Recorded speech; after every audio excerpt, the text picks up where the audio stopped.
Most of us open a new research tool with, pretty high hopes. Oh, yeah, totally. We just drop a dozen disorganized PDFs into the void and pray for sudden wisdom.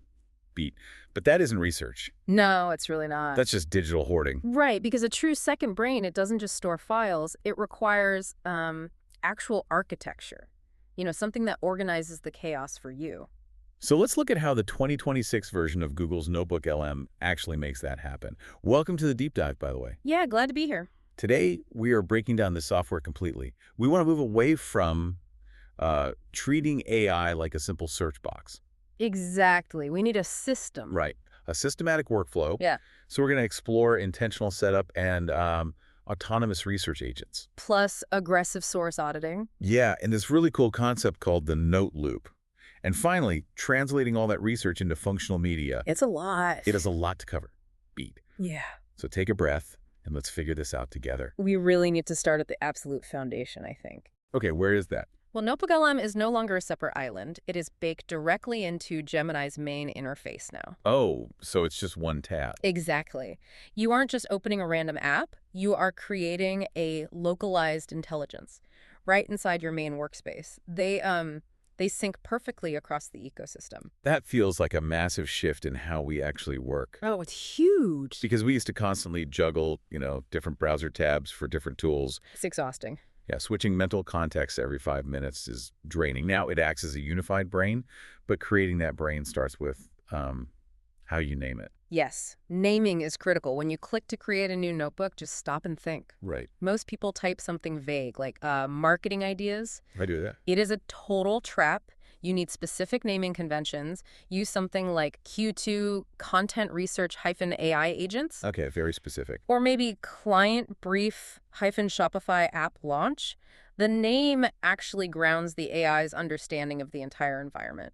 I have to admit, I still wrestle with naming files research final v2 myself. Oh, we've all been there. It tells you absolutely nothing 3 weeks later. It is like laying a foundation before building a house. Without intent, you're just stacking Lego blocks of data. Which brings us to the setup intent prompt. Right. What is that? Well, this happens before you add a single document. You paste a specific prompt declaring the project's goal. Before you even add sources. Yep. You define the primary audience. Let's say solo founders aged 25 to 40. Okay. And you define the final deliverable, like a podcast script or a strategy memo. So you were basically giving the AI its marching orders early. Yes, exactly. And based on that intent, the AI suggests targeted research angles. Oh, wow. Yeah, it provides specific search queries to guide your initial exploration. It even lists problematic source types to avoid. So it turns an empty room into a focused war room. Right, and then you start bringing in the material. You can add PDFs, URLs, or, just paste text. But there is a crucial mechanical detail here regarding Google Docs, right? Yes, very crucial. When you import a document, NotebookLM makes a localized copy. It does. And you must remember that it is a static photo. Wait, what does that mean? If I import a Google Doc and my team updates it tomorrow, what happens? You mentioned it's a static photo. It means any later edits to the original Google Doc are completely ignored. Oh, really? Yeah, the notebook doesn't see those new changes at all. It perfectly captures that exact moment in time, unless you manually re-import it. So it's a frozen photograph, not a live Google Doc. Exactly. Beat. Okay, with the foundation laid, we need actual material. Instead of carrying the bricks ourselves, we can send the AI out. Yeah, this completely flips the old research habit. How so? Well, we used to drop our own files in first. Then we started asking questions. Now, you let NotebookLM find the initial baseline sources for you. That saves hours of manual searching. But you have to understand the two different tools available here. Right, there's fast research, and then there's deep research. And deep research is basically an autonomous bot that browses the web to build research reports? Yep. But fast research is your quick first pass. You type a query, it rapidly scans the web and your connected drive. Okay. And it returns 10 suggested sources in seconds. Each comes with a short summary. The beautiful part is the built-in filtering mechanism. Every source has one sentence explaining why it fits your project. It's so efficient. You don't open every tab, you just read that one sentence, and tick the boxes you want. But deep research operates on a heavier, more complex level. It's a bigger deal. Oh, it is a serious expedition. It browses hundreds of websites. It analyzes the text on each one. Wow. And then it writes a multi-page synthesis report with a full citation list. Whoa, imagine an agent reading hundreds of sites and writing a multi-page report just to build your reading list. 2-sec silence. That is staggering. It really is. It runs quietly in the background while you grab coffee. That's incredible. When it finishes, you get the full report. You also get a massive list of every source it reviewed. And you just select what you want. Right. You just tick the ones you actually want to import into your notebook. But the AI needs guardrails. By default, it provides safe, somewhat generic sources. You have to give it a strict prompt. Very strict. Demand sources published within the last 18 months. Ask for credible domain experts and operators. Demand raw numbers and first-hand case studies. And you also tell it exactly what to avoid. Right? You want pure signal, not useless noise. You ask for contrarian sources that challenge the mainstream consensus. And crucially, you explicitly ban SEO blogs. But why specifically tell the AI to avoid SEO blogs? Shouldn't it just figure out what's relevant based on the topic? Well, the internet is flooded with affiliate content that just, restates existing ideas. Oh, I see. If the AI doesn't have a negative constraint, it gets distracted by keyword-stuffed articles. You have to force it to look for primary data. Specific constraints force the AI past superficial marketing content. Precisely. Beat. So now we have a pile of sources. But are they structurally sound? Messy sources equal blurry, confusing answers. It is an undeniable equation in language models. Yeah. A notebook with 12 strong sources easily beats a notebook with 80 weak ones. Quality over quantity. Always. If you feed the model trash, it dilutes the gold. You must run a clean source review immediately. 3 quiet minutes here will save hours of frustration later. Definitely. You start with a 4-question mental checklist. Is the source recent enough? Is the author actually credible? Mm-hmm. Does it cover your specific angle deeply? Mm-hmm. And is the content substantial? If a source fails 2 of those questions, you skip it. You just need the data set to be relatively noise-free. But doing this manually for 30 documents takes too much time. Way too much. So we use the audit prompt. Okay, walk us through that. You select all your imported sources. You paste a specific command directly into the chat box. You're basically asking the AI to grade your homework. I love that. You demand a 1-line summary of every single source. You ask for a credibility score from 1 to 5. Sure. You ask for a strict relevance score. Then you demand a firm recommendation. Keep, drop, or replace. It's like hiring a ruthless human editor who isn't afraid to hurt your feelings. Yes. It tells you which files pull their weight. It highlights the 3 weakest files you must absolutely delete. And the secret weapon in this prompt is 4 words. Do not be polite. Wait, do not be polite. That feels pretty aggressive. If I just ask for a standard audit, what exactly is it going to do wrong? Well, the AI naturally avoids conflict. It does. Oh, yeah. It wants to be helpful, so it validates your choices. It will find a weak justification to keep an awful, outdated source just because you uploaded it. Interesting. You really have to give it permission to be harsh. Without it, the AI defaults to people-pleasing and keeps junk. Exactly right. Beat. All right, our sources are finally clean. Now we extract the knowledge without losing focus. This is the fun part. Most people just chat across all sources constantly. Yeah, and that is the wrong default setting. Why? Chatting across all sources is for broad synthesis. Use it when hunting for distinct contradictions across different authors. But reading 30 sources at once degrades the model's focus. For true, deep focus, you use one source chat. Yes. You uncheck everything except the strongest report. You chat intimately with that single file. The answers come back fast and sharp because the model isn't blending 30 different angles. And this is where we use the single source deep read prompt. How does that work? You tell the AI to treat it as the only existing material. You ask for the core argument in under 25 words. You ask for 5 bullet points of verifiable evidence, specific numbers and dates. Then you ask for the hidden assumptions, right? Exactly. What does the author assume but never actually prove? Those hidden assumptions are usually the weakest spots in any argument. They are. Finally, you ask what the source is completely missing. And those missing pieces instantly become your next research queries. Yep. It does what manually reading a 30-page report does, but it finishes in seconds. And that leads us to the hidden engine of this entire tool. The two-way note loop. It's no loop, it's magic. Most people treat notes as simple read-only memory.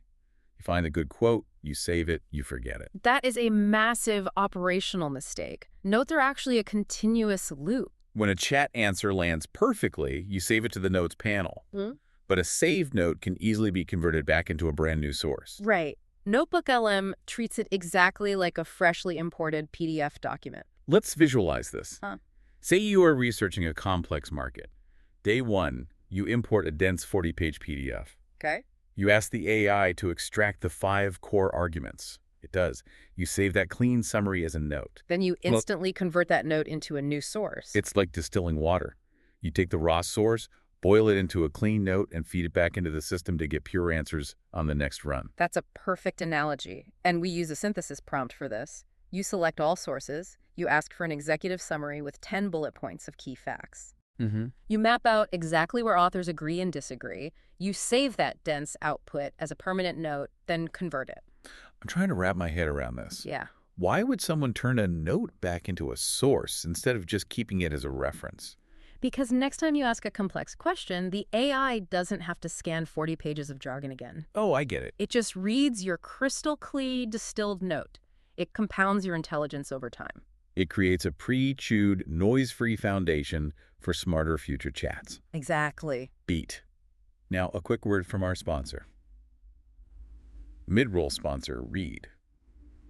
Welcome back. We have distilled the raw text beautifully, but some complex ideas simply need to be seen. They really do. Let's move to the studio panel. That's a visual dashboard for generating media outputs. This is where messy sources become shareable artifacts.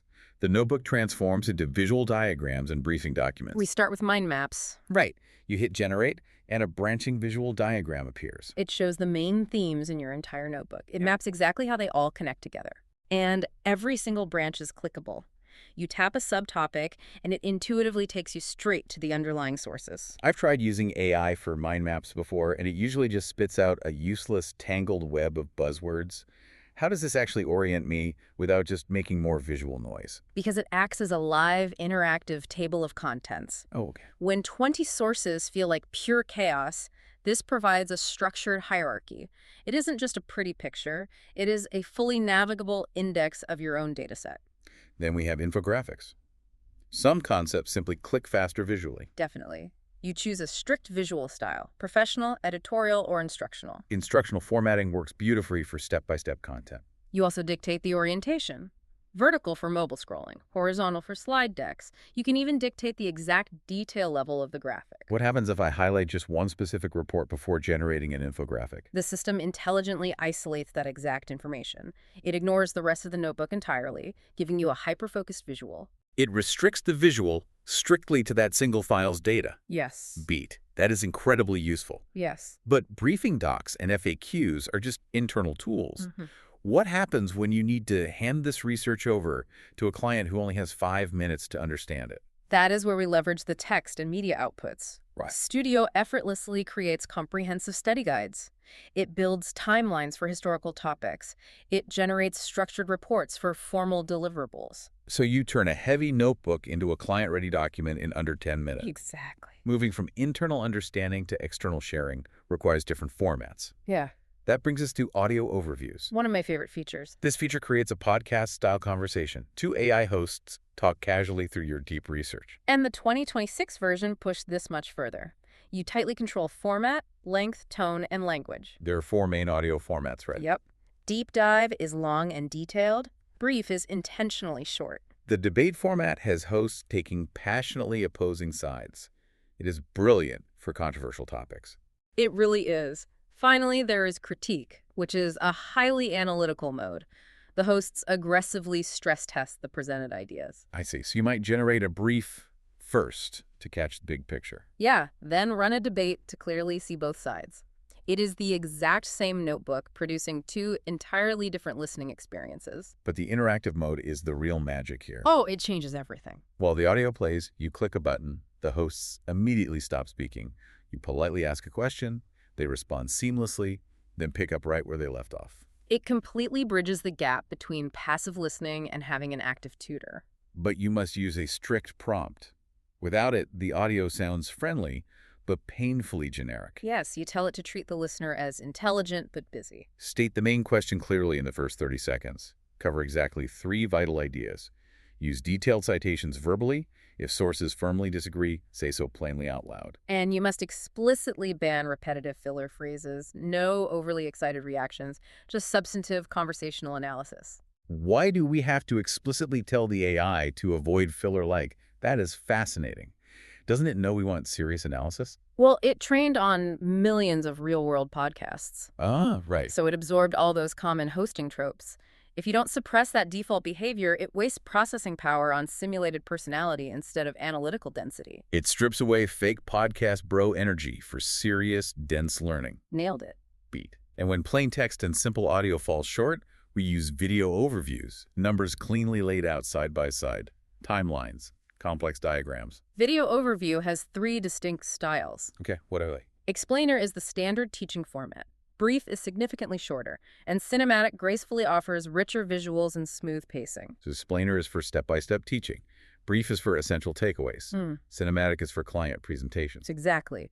But a weak prompt gives you generic, motivational LinkedIn-style slides. Right, nobody wants that. You need a strict video prompt structure, a clear hook slide firmly stating the stakes, context slides properly defining the core concept. Core content, cleanly broken into sequential steps. A sharp contrast slide, properly showing counter-arguments. And a final slide with an action step. You enforce strict visual rules. High contrast. Readable on mobile. Detailed diagrams favored over useless decoration. Every single claim must be traceable to a source. And you explicitly ban stock photo cliches completely. No shaking hands, no glowing light bulbs. Good. We have covered a massive amount of ground today. Opening a fresh notebook inside Gemini. Running autonomous agents. Auditing sources. Mastering the note loop. Generating media overviews. On paper, it looks like a mountain of steps. Yeah. But it is really just one elegantly continuous workflow. It is. NotebookLM offers the exact same tools to everyone. What separates a useless chatbot from a true second brain is how you string those tools together. Clean sources, clear notes, and highly specific prompts. That is the entire secret. But please do not try to apply all these tips today. You will rapidly overload yourself. Just pick exactly 3 things to start with. Let the deep research agent find your initial sources. Run your first clean source audit, and try using the note-to-source loop just once. Open a real project you actually care about today and feel how the tool transforms your data. Think about that continuous note loop we deconstructed. Imagine doing that for 6 months on a single specific topic. What happens when a full team shares a single notebook where the AI continuously synthesizes years of collective knowledge? It stops being just a personal productivity tool and quietly becomes a synthetic colleague. Something to think about. Pete. Thanks for joining us on this deep dive.